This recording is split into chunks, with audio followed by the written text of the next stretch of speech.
Bonjour à toutes et à tous. Nous voici au terme de notre Convoque 2020 inédit. Pendant tout l'été, nous avons prié, nous avons chanté, nous avons joué, nous avons partagé, malgré la distance qui nous sépare. Pour tout ça et pour tous les encouragements reçus, un grand merci.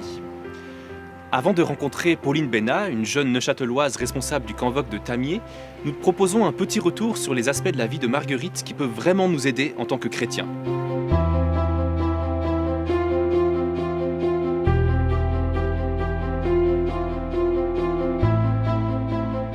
Premièrement, est-ce que être saint est une histoire d'adulte ? Marguerite nous répond que non. Souvenez-vous, déjà dans son enfance, elle était un petit rayon de soleil. Remplie de l'amour de Dieu, elle a su le faire transparaître dans sa vie, auprès de ses camarades, au travers de l'écoute de l'autre, ou simplement au travers d'un sourire offert. Et puis en grandissant, elle a su garder cette joie et l'emmener avec elle dans son travail de tous les jours. Être chrétien, c'est pas juste le dimanche à la messe. Si on veut, le dimanche on fait un plein de Jésus au travers du sacrement de l'Eucharistie, si cher à Marguerite, puis après on repart dans le monde la semaine pour annoncer Jésus. Alors, il ne s'agit pas de parler de lui tout le temps à tout le monde, on en deviendrait pénible. Soyons chrétiens dans nos actions de tous les jours.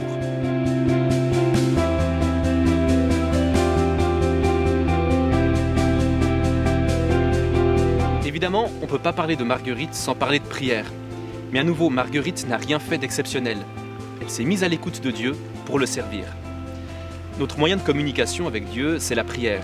C'est dans les moments de recueillement qu'on peut se mettre à l'écoute de la voix du Père, qu'on peut lui demander de l'aide pour discerner, qu'on peut lui demander de nous envoyer son Saint-Esprit pour nous guider dans chacune de nos décisions, dans chacun de nos actes. Le sacrement du pardon peut être une aide également. Inutile de prévoir une liste de tes péchés. Va voir un prêtre, discute avec lui, dis-lui ce que tu as sur le cœur, tes joies, tes peines. D'une fois que tu as compris que le prêtre, il n'a pas toutes les réponses, mais qu'il va juste prier à tes côtés pour que Jésus parle à travers lui, c'est bien plus agréable.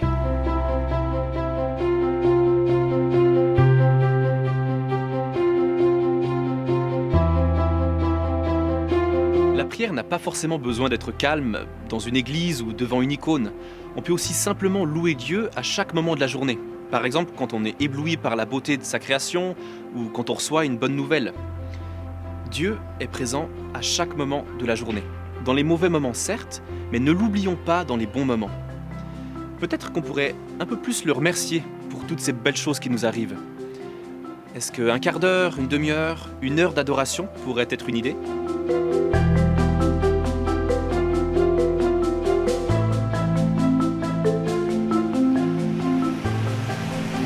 Qu'est-ce que ça signifie pour toi être chrétien dans ta vie de tous les jours ? Pour moi, c'est surtout des valeurs. Jésus nous dit de nous aimer les uns les autres. Je pense que pour moi, ça c'est vraiment la chose la plus importante, c'est d'essayer de ne pas juger trop vite la personne en face et de lui laisser une chance et de la prendre comme elle est et puis de voir les valeurs qu'elle a. Enfin, par exemple, je déteste rester fâchée avec quelqu'un parce que même si je peux m'énerver à certains moments, je pense que c'est important, suite à une dispute ou quelque chose, de pouvoir réentamer une conversation et de pouvoir régler ce conflit. Après, ça ne veut pas dire qu'on va devenir les meilleurs amis du monde, mais juste d'être en paix l'un avec l'autre. Donc c'est la parole de Dieu qui influencie ta vie ? Ma foi, elle n'a pas toujours été simple. Enfin, je pense que petite, j'ai pas pu partager ma foi.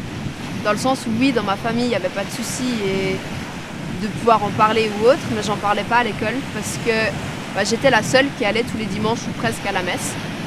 Et ça n'a pas toujours été facile. Et je pense que sans les convoques, je serais plus croyante aujourd'hui.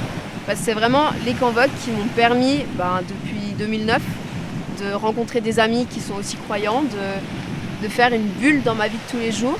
Surtout la période de l'école secondaire, du cycle ou du CO selon les cantons. Ça n'a pas été évident pour moi. Et puis vraiment les convoques, ça a été ma semaine d'oxygène dans l'année qui m'a permis d'être dans une bulle, de me ressourcer, de repartir à fond. J'ai rencontré aussi ma meilleure amie de l'époque en convoque. Et je pense que les personnes qui sont les plus proches de moi aujourd'hui sont des personnes que j'ai rencontrées en convoque. Et aujourd'hui, pour toi, c'est encore difficile d'être chrétienne dans le monde d'aujourd'hui ? Non. Enfin, je ne vais pas forcément en parler. Les gens qui sont autour de moi savent, parce que je ne cache pas que je suis croyante. Mais c'est pas... je pense que c'est par l'exemple qu'on va leur montrer qu'est-ce que c'est être croyant, c'est par nos actions, c'est aussi par nos valeurs qu'on pourra influencer quelqu'un. Donc je ne vais pas forcément parler de Jésus ou de Dieu aux gens. S'ils me posent des questions, je vais sans autre répondre. Mais c'est vraiment par mes actions. Après, ils savent très bien qu'une fois par année ou 2 fois par année, je suis en camp, que c'est un camp organisé par l'Église catholique. Mais je vais pas imposer ma foi aux gens. C'est plus, s'ils vont venir me poser des questions, je suis ouverte à la discussion et au partage. Qu'est-ce que tu dirais à un jeune qui est croyant aujourd'hui, mais qui se retrouve un peu tout seul aussi? Fais des convoques. Non, sans aucune hésitation, je leur dirais ça parce que c'est une semaine magnifique parce qu'on rencontre Dieu, mais on se rencontre aussi soi-même. C'est une semaine où on partage avec des jeunes de notre âge. C'est une semaine où aussi on peut partager avec des animateurs qui sont plus âgés que nous. Oui, il y a un thème chaque année qu'on découvre, mais c'est aussi beaucoup de discussions informelles, c'est aussi du sport, c'est aussi des marches, c'est aussi des temps de prière, c'est des temps de désert où on peut se retrouver avec soi-même et voir un peu où on se situe. C'est aussi une semaine où on peut faire une pause dans notre vie. Est-ce qu'il y a quelque chose qui te touche chez Marguerite? J'aime beaucoup son côté rebelle. Je trouve aussi super intéressant le fait qu'elle se soit occupée des orphelins, dans le sens où c'était des rejetés parce que ils sont nés hors mariage et pour l'époque c'est une catastrophe. Et je trouve ça beau aussi parce que je pense pas que c'était des enfants qui étaient protégés spécialement par l'Église, mais elle les a pris sous son aile, elle les a protégés. C'était un peu les marginaux de l'époque. Et je trouve aussi important dans notre monde d'aujourd'hui de dire ok, Marguerite, elle a accepté ces personnes. Nous, quelles sont les personnes qui ne sont pas acceptées par l'Église? Je trouve super important d'accepter tout le monde parce qu'au final, on est tous des êtres humains.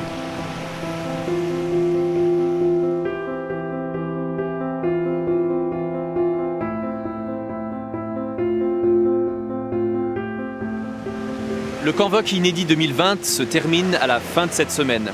Les cours ou le travail vont reprendre. Qu'est-ce que tu veux garder de ce Convoque? Quelle pépite a illuminé ton été et peut t'aider à reprendre ton rythme, mais un peu différemment? Est-ce que sur les traces de Sainte Marguerite Bailly, tu serais prêt à t'engager pour les servants de messe, ou bien auprès des enfants, auprès des jeunes, ou simplement aller rendre visite à une personne dans le besoin? Tu as un charisme particulier qui t'invite à agir dans le monde de façon unique.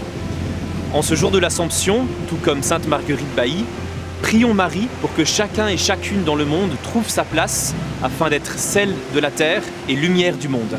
Merci à chacun et chacune pour cet été passé ensemble.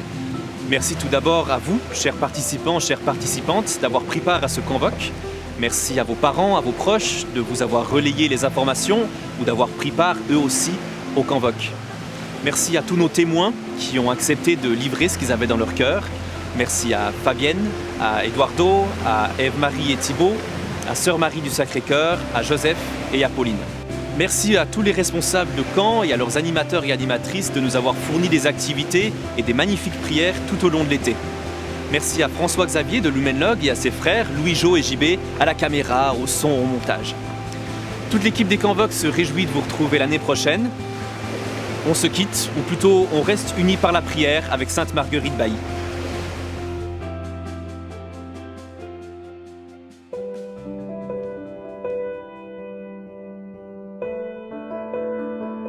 Sainte Marguerite, toi qui vécus avec grande intensité l'amour charité auprès des pauvres et des mal-aimés, toi qui, avec compassion, as accompagné des hommes et des femmes angoissés, souffrant et fatigués par les tumultes de la vie, pour les conduire à la sérénité.